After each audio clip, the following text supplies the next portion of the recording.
Ladies and gentlemen, reading is one of the most transformative habits I ever implemented in my life. And to be honest, I think I can heavily credit it as one of the main reasons that I made my first million at the age of 18 and have multiplied it ever since. So I actually started reading a book a week at the age of 14, and I'm so grateful that I did. You know, I carried that habit from the age of 14 to 17, and then from there, you know, that's kind of when my business really started to take off, and you know, it was a little more tough to get in reading a book a week. But yeah, I'm especially grateful that I started reading at such a young age, because at that age, you're so like malleable. Like, you know, I was reading all these nonfiction books, all of these self-development books, finance books, business books, biohacking and health books, sleep meditation books, philosophy, like it just a whole plethora of reading material. And I never questioned anything. You know, if I would read something, I would just take action on it immediately. Because as I said, at that age, I don't think you have as big of an ego, or you're not as jaded, or you assume that you know everything. So as I said, at the age of 17 and 18, as my businesses really started to pick up, I slowed down my reading habit, tried to pick it up 2019, started reading 2 books a month,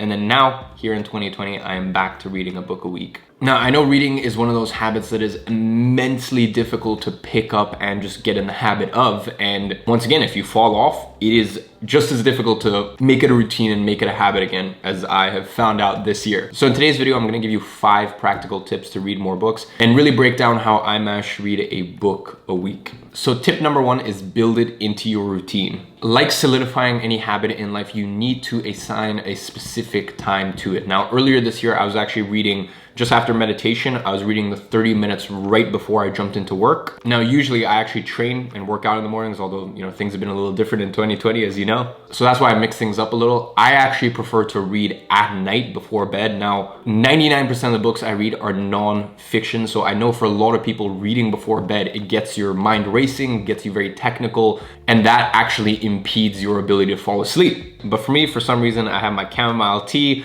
I've got my classical music playing in the background, I've got my book, I've turned off all my electronics an hour before bed, and for me, I actually find it very, very relaxing, and I can get to bed very, very easily. Also, I think there is something there. There's something holy about that hour, about that 30 minutes where you're just in a different state, and I feel as though I'm able to internalize information in books a lot better before bed, even nonfiction books. And as I said, you need to test and try out what works for you. Not everyone can read right before they fall asleep. In the same way, for me in the morning, you know, when things are back to my normal schedule and gyms are open and this and that, like I much prefer working out, meditating, and getting straight to work. So as I said, really just find out whatever works for you and stick to that same routine every day. Same thing applies for if you're trying to build a meditation habit, a mindfulness habit. Pick a specific time every day and make it a habit, make it a ritual. Tip number 2 is have intent going into the book. Now, really this only applies to nonfiction, but as I said, 99% of the books that I read are nonfiction, and to be honest, even most of the fiction books I read,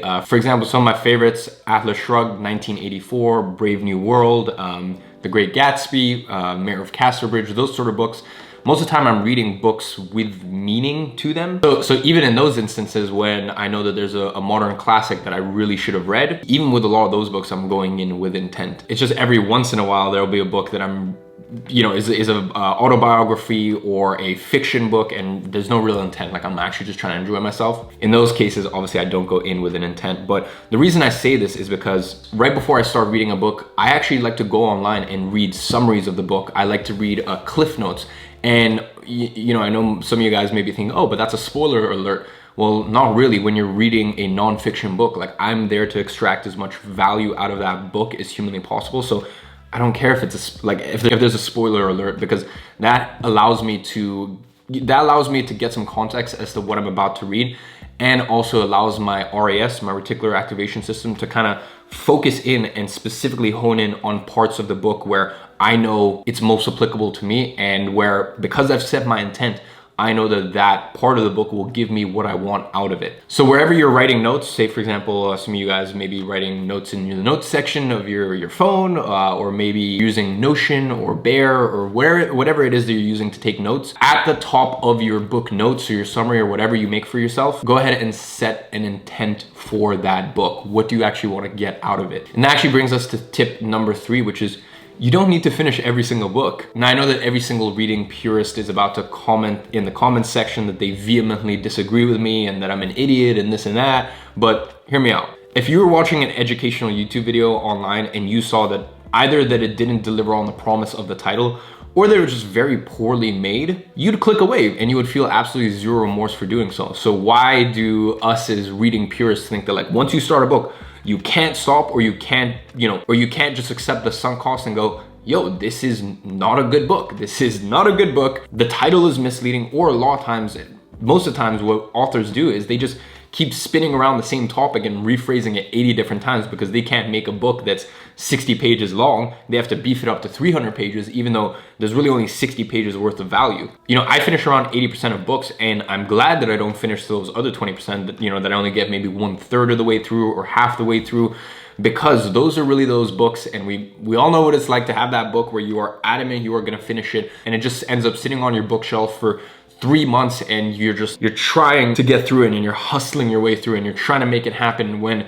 you could have just put that book to the side and just, realized like, look, this didn't give me what I wanted out of it, and just moved on to the next one. And it would have been so much more efficient and so much more practical and enjoyable for you. Now, tip number 4 is actually use a Kindle. Now, once again, this may be a controversial one, and up until 2019, I'd say 90% of the books I read were paperback or hardcover. And I'm an old soul. I enjoyed, getting on the tube once a month, going to Brixton in London, where my favorite used bookstore is, and just spending, a couple hours there, reading 10, 20 pages of a few different books, and then picking out my 4 books for that month. That ritual has a lot of sentimental value to me. That's what I started doing at the age of 14, and that means a lot to me. That said, I realized like, look, it's just so much more practical to read books on a Kindle. You gotta ask yourself, if you're laying on the couch or in your bed or wherever, like how many positions can you actually read a book in?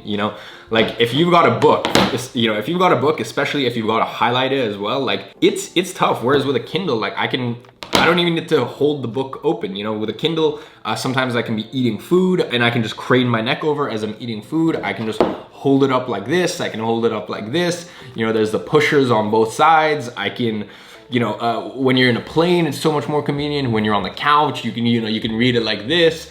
It's just everything about this thing is so much more convenient. And don't get me started when you go on holiday. Like I remember vividly many times where I would go on holiday and I'd be by the beach or whatever, and you just end up ruining your book. Whereas this, I actually use the Kindle Oasis. I think some of the other models as well now are waterproof, but I got this like almost 2 years ago at this point, and I've put this thing through the ringer. Like this has been to probably 20 plus different countries, has been high up in the mountains in Nepal, has been to, beach clubs, because I'm the weirdo and little nerd who, all my friends are in the pool and I'm just sat there reading a book, and I'm just still back at the day beds, enjoying my book or whatever. So this thing really has been through the ringer, and this thing is a brick. It's withstood everything, and sounds weird, but seriously, when you go on holiday, like I read in the pool sometimes.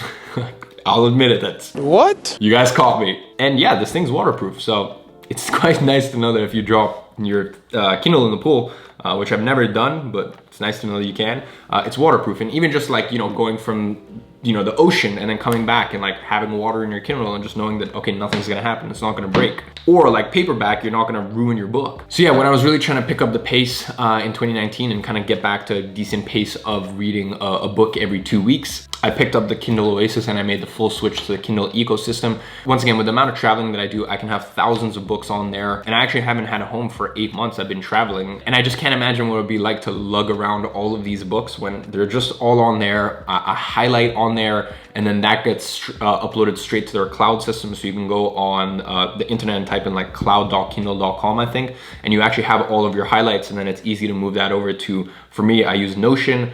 And then from there, I make my book summaries and all this good stuff. And it's just so much easier. And the other thing is, at my old place in London, I actually put in the master bedroom en suite. I put, not this one would lay in a different part of the house. Like I have my designated coffee reading area. That would lay there, but I actually had my old Kindle, like the older, like standard model, more beat up. I actually had that in the toilet. And I'm sorry if this is, TMI, too much information, but yeah, rather than wasting my time when I went to the bathroom, on my phone or something like that, like I would just read my Kindle, and it was great. I would just skim read old books that I'd already read, refer to some of the highlights and this and that, and very productive use of time. So yeah, ladies and gentlemen, I implore all of you, if you're still a little apprehensive towards moving towards the Kindle ecosystem, I understand, but definitely give it a good shot. Now, tip number 5 is learn how to speed read. Now, I don't want to get into specifics of this because it's different if you're reading paperback versus Kindle, for example. All I will say is that you should learn how to read twice the amount of books in the same amount of time. Now, once again, this really only applies to nonfiction because that's where you're trying to extract as much value and information while retaining as much as you can from the book. You know, it doesn't apply to fiction where, you know, maybe you're on holiday, whatever, you're just trying to enjoy yourself by the beach. Now, the best place to start is actually to go online and you can take a test that gives you a number in terms of how quickly you can read, also while retaining the information.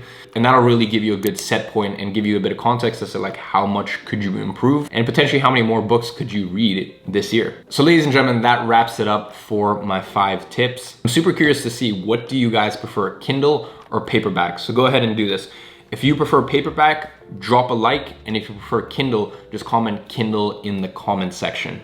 And apart from that, in the comment section, you'll be able to find the winner of Gadget. So for any of you newcomers here on the channel, Gadget is actually my bespoke clothing line. Everything is done in-house. I'm actually wearing one of the previous season's hoodies. Every single video, if you aren't already subscribed, just go ahead and hit subscribe, turn on post notifications, and anytime you see a new video, within the first 2 hours, comment, because every single video I do a giveaway of Gadget. My team sends it out to you free of charge, straight to your doorstep.